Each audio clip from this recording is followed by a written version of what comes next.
ታዲያስ አዲስ ወደ ደቡብ አፍሪካም እንደውልና እዛ ያለውን ስሜት እንጠያይቃቸዋለን ምክንያቱም ቅድም ያንን ቪዲዮ ካዩ በኋላ ቤተሰቦቻቸው እዛ ያሉ ወገኖች 6321 ላይ የጻፉ እንዴት ነው ችግር አለ ወይ ያሉን ነበርና ምናልባት ደቡብ አፍሪካ ብንደዋውል ያለውን ስሜት በትክክል የሚናግሩን አድማጮች ካሉ አድማጮች አሉና እስኪ ደወል አድርገናል ያለውን ነገር እኛም ከአድማጭ ተመልካቾቻችን ጋር አንድ ላይ ሆነን የምንከታተል ይሆናል። ሰላም ኤርሚ እንዴት ዋልክ?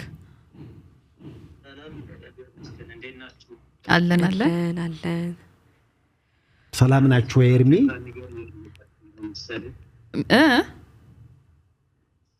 ሳውዝ አፍሪካ ነገር እየጠየቃችሁ ነው መሰለኝ። እዛ ያለው ሁኔታ ምን ይመስላል? እኛ የተለያዩ ተንቀሳቃሽ ቪዲዮዎችን ተጋርተናል ሌሎች መረጃዎችም አሉ ነገር ግን አሁን ያለው ትክክለኛ ሁኔታ ምን ይመስላል የሚለውን እስቲ ንገረን ለአድማጭ ለተመልካቾቻችን። ያው አልፎ እንደዛ የሚያደርጉት ትናንትና በጣም ከባድ ነበረ ትንሽ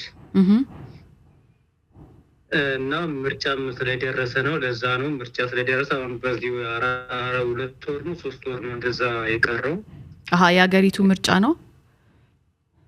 የሀገሪቱ ምርጫ ስለደረሰ ነው እንደዚህ የሚያደርጋቸው ከምርጫ በኋላ ይጠፋል።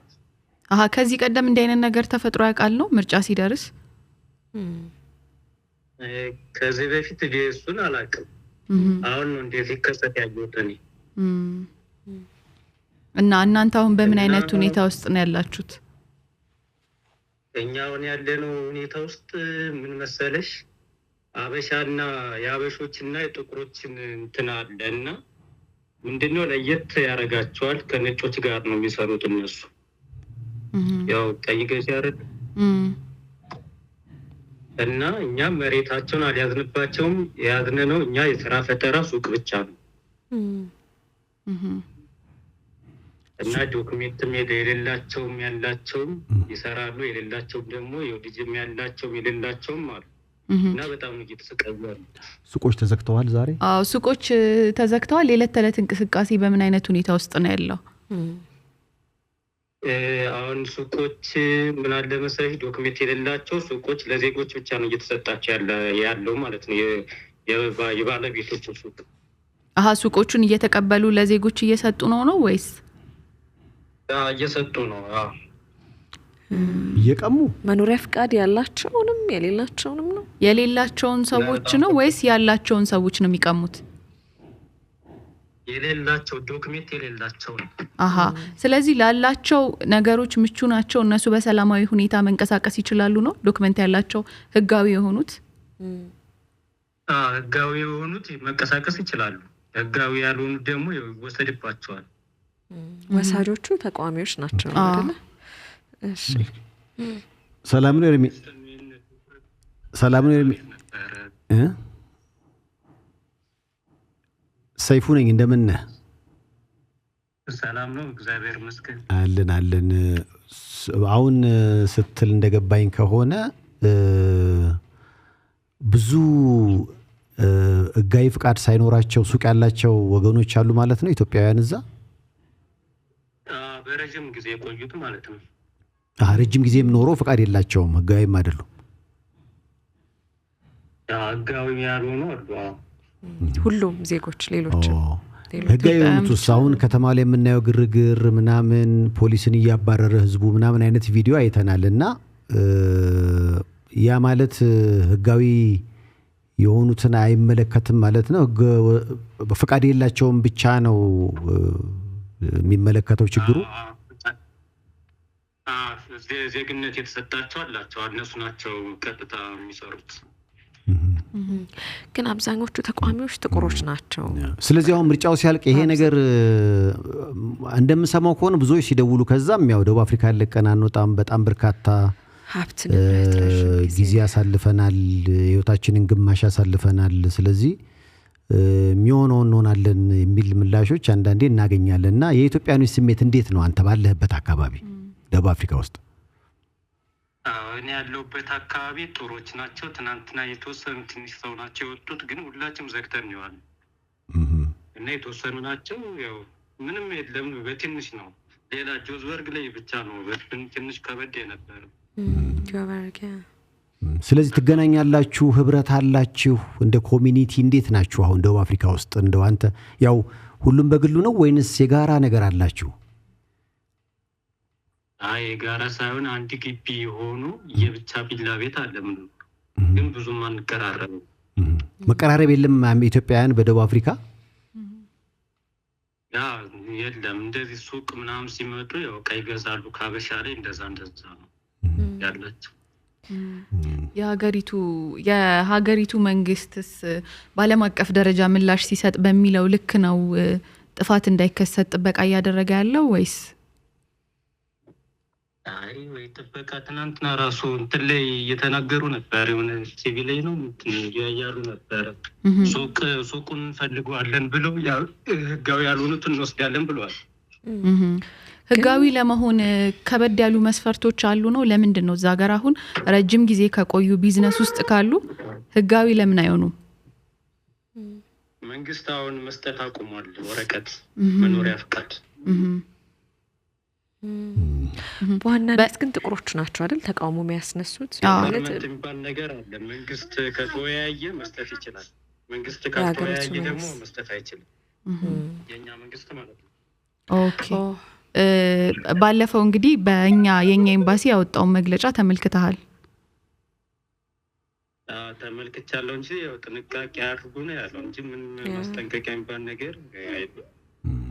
እዛስ የተለየ ጥበቃ እየተደረገላችሁ ነው ወይስ የሆነ የከፋ ነገር ቢመጣ ከለላ አላችሁ? ከለላ አለ የተወሰነ አልፎ እንትን ሆማ ፌር ይባላል።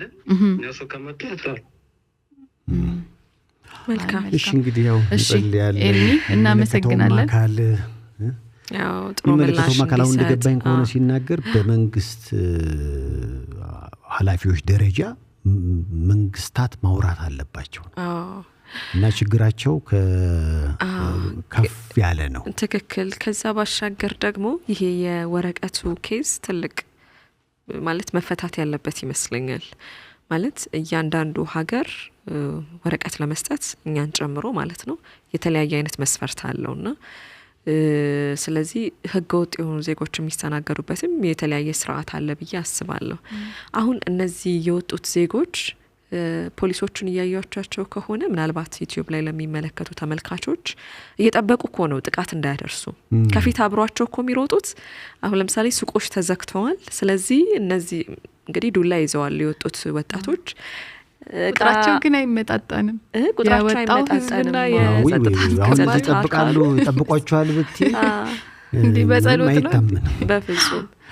እና አሁን እኔ እንደውም እሱም ካለው ነገር የተረዳሁትኝ እዚህ ጋር አሁን የዋናው የግጭታቸው መንስኤ እንግዲህ ህገወጥ የሆኑት ይውጡ ነው። እነዛ ህገወጥ የሆኑት እንግዲህ የውጭ ሀገር ዜጎች ህጋዊ ለመሆን ሲሄዱ ደግሞ መንግስት ህጋዊ ያደርጋቸው። ስለዚህ ያው ሂዳስ በለው እንዲሄድ አድርገው አይነት ሲስተም ነው እየተጠቀሙ ያሉት። የተናበቡ የሚሰሩት ነገር ይመስላል። መንግስት ምንም እንኳን ይሄን አልደግፍም ቢልም እንግዲህ ሲሄዱ ፍቃድ ማይሰጣቸው ነው። ህዝቡ ደግሞ አሁን ዶናልድ ትራምፕ እንዳደረጉት ማለት ነው የሀገሬው ህዝብ የሚፈልገውን አጀንዳ ታራምጃለሽ። የሀገሩ ህዝብ እያለ ያለው ምንድነው? መጤዎች መጥተው እንጀራችንን ስራችንን ወስደውብናል። ስለዚህ ያንን አስመልሱልን ነው። ያንን በቀጥታ መቃወምና መከልከል አልፈለገም መንግስት እንደገባኝ። ምክንያቱም ምርጫ እየመጣ ነው እንደተባለው። ምርጫ ሲመጣ ደግሞ ብዙ ጥያቄዎች አብረው ተያይዘው ይነሳሉ። ያው የደቡብ አፍሪካ ነገር ምናልባት እርስ በርስ ነጭ ከጥቁሩ ራሱ ተስማምቶ መኖር ያልቻለበት ሁኔታ ነው አይደለ? የነጭ የበላይነት አለ ይባላል። በከፍተኛ ሁኔታ ትልቅ ሀብትና ንብረት ይዘው ያሉት በራሱ ነጮች ደቡብ አፍሪካውያን ስለመሆናቸው ይነገራል።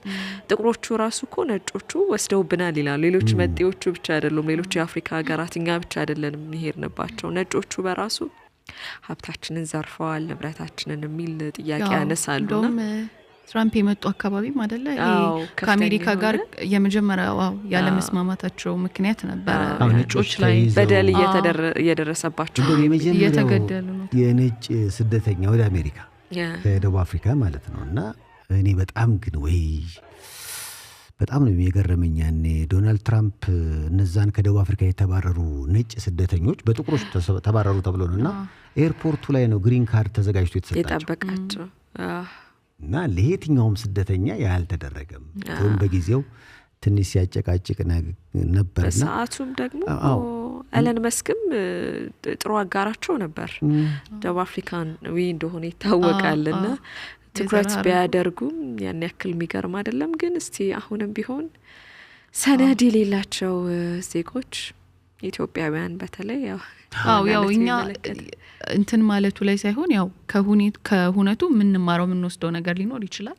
ግን ደግሞ እዚህ ጋር አፋጣኝ ምላሽ የሚሻው ዜጎቻችን በምን አይነት ሁኔታ ውስጥ ናቸው፣ እነሱን ከዚህ ሁኔታ በመልኩ ማስወጣት እንችላለን የሚለው ላይ ማተኮርና ዲፕሎማሲያዊ በሆነ መንገድ የሚመለከተው አካል በጣም ሊሰራ ይገባል። ቀደም እንዳለው ነው እንግዲህ እንደገባኝ ከፍ ያለ ነው ንግግር በመንግስታት ደረጃ ያስፈልገዋል።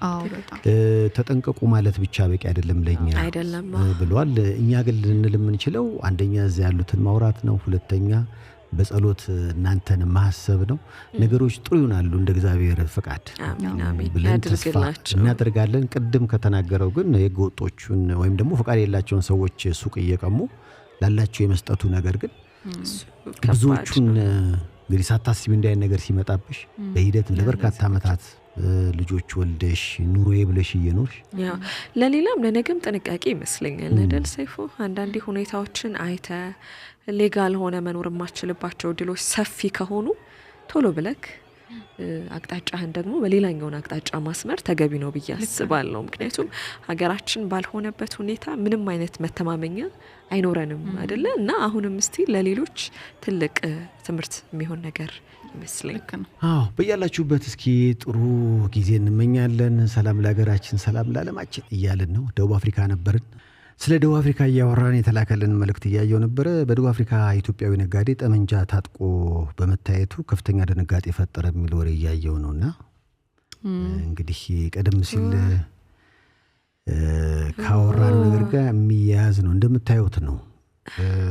በደቡብ አፍሪካ የሚገኝ እንግዲህ ኢትዮጵያዊ ነው። ዜግነቱ ኢትዮጵያዊ እንደሆነ ነው የተነገረው። ግለሰቡ እንግዲህ በከፈተው ሱቅ ውስጥ ጠመንጃ ታጥቆ ሲሰራ ታይቷል ነው እና አካባቢው ነዋሪዎች አስቸኳይ ምርመራ እንዲደረግ እየጠየቁ ነው። እና እንግዲህ በአካባቢ የወጡ ዘገባዎች እንደሚያመለክቱት ግለሰቡ የጦር መሳሪያውን በግልጽ ይዞ መታየቱ በነዋሪዎች ዘንድ ትልቅ ስጋትና ድንጋጤን ፈጥሯል የተባለው የሚመለከታቸው የህግ አካላት መሳሪያውን በህጋዊ መንገድ የገዛው ነው ወይስ አይደለም የሚለውን እንዲያዩላቸው ነዋሪዎች ግን ጠይቀዋል። አማራጭ ሲያጣ እንግዲህ ራሱን ጀግና ነው ኢትዮጵያዊነት ፈንቅል ወጣለ ማለት ረሳችሁት እንዴ?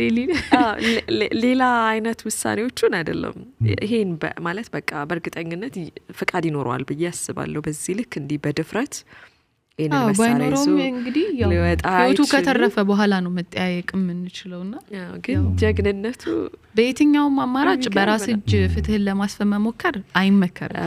ግን ደግሞ እንደዚህ አይነት ብሰው የመጡ ሁኔታዎች ላይ አማራጭ ሲጠፋ እንደዚህ አይነት እርምጃዎችን መውሰድ የግድ ይላል። ነገር ግን ይህ እርምጃ አሁንም ቢሆን መወሰድ የነበረበት እዛው በጸጥታ ኃይሎች ምልሽ በራስ የሚወሰድ ነገር ከሚሆን እንግዲህ ምን አይነት ሙከራዎች እንዳደረገ ባላቅም የህግ አካላት ከሌላ እንዲሰጡት ማድረግ ይህ ማለት በጣም እንግዲህ አስቢ በነዋሪዎች ዘንድ እንዲህ አይነት ነገር ካለ የምትሸጭለት ማህበረሰብ ወይ ደግሞ አገልግሎት የምትሰጪው ህዝብ ከሆነ ጥያቄ እያነሳ ያለው ለሱ አስቸጋሪ ነው የሚሆነው። ነገሮችም ጥሩ ለሱ አስቸጋሪ ነው የሚሆነው፣ ምንም ጥያቄ የለውም። የአካባቢው ማህበረሰብ ደግሞ እያየነው እንዳለ ነው እኮ ነው። ማንም በቃ የሚፈልግ የለም ይውጡ የሚል ስሜት ነው ያለውና ያው ራሱን ንብረቱን ለመከላከል ይመስላል።